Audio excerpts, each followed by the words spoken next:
यह भारत की कहानी है। एक ऐसी धरती की कहानी जिसने सभ्यता को जन्म लेते देखा और साम्राज्यों को मिटते भी देखा। सब कुछ शुरू हुआ हजारों साल पहले, जब दुनिया शिकारी समाजों में अटकी थी। भारत में एक उन्नत सभ्यता पनप चुकी थी। हड़प्पा, मोहनजोदड़ो, सुगठित घर, चौड़ी गलियां, नालियां, बाजार, यह सिर्फ सभ्यता नहीं, मानव बुद्धि का चमत्कार था। और फिर समय बदला। भारत को मिला एक युवा योद्धा, चंद्रगुप्त मौर्य। चाणक्य का मार्गदर्शन, लोहे जैसा संकल्प और बदलती दुनिया का बोझ, यही भारत के पहले महान साम्राज्य की नींव बना। कलिंग का युद्ध, जहां धरती लहू से लाल हो गई। अशोक शांत खड़ा था, हाथ से तलवार फिसल चुकी थी। उसी क्षण एक राजा एक इंसान बन गया, और सत्ता नहीं, करुणा उसकी पहचान बनी।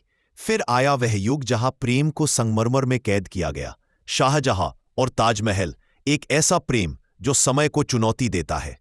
भारत सिर्फ साम्राज्यों की भूमि नहीं, यह प्रेम की जननी भी है।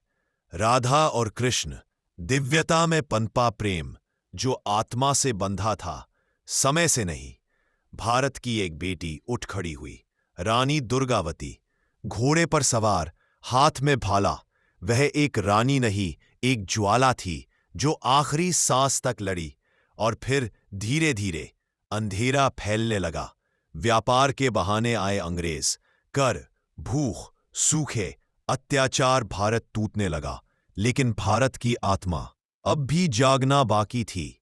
1857, पहली चिंगारी। सैनिक, किसान, स्त्रियां, सब एक साथ उठ खड़े हुए। यही वह क्षण था जिसने आजादी की। भारत की कहानी सिर्फ इतिहास नहीं, यह अनंत है। सभ्यताओं से साम्राज्यों तक, प्रेम से बलिदानों तक, भारत बदला है लेकिन झुका कभी नहीं। यह कहानी नहीं, एक महागाथा है। भारत अमर, अडिग, अजय।